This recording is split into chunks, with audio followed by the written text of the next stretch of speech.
আসসালামু আলাইকুম, আমি রুহুল আমিন। আপনারা দেখছেন বিডি ফোর হুইলস। ভিউয়ার্স, সামনে দেখতে পাচ্ছেন কার ওয়াশ সেন্টারে একটি গাড়ি রাখা হয়েছে ওয়াশ করার জন্য।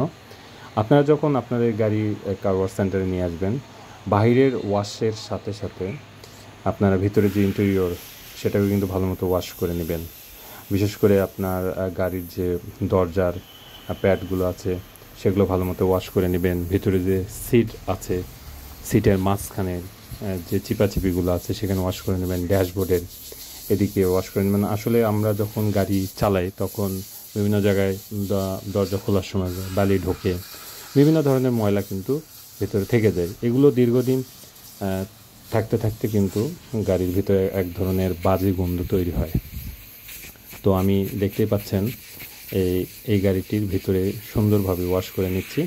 এটি আমার গাড়ি ছিল, যদিও এই গাড়িটা আমি বিক্রি করে দিয়েছি।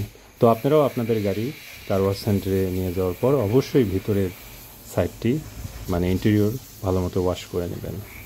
আশা করি এই ভিডিও আপনাদের উপকার করবে, এবং এই ইনফরমেশান যদি ভালো লাগে ভিডিওতে একটি লাইক দিন, আর আমার এই চ্যানেলটি অবশ্যই সাবস্ক্রাইব করে দেবেন।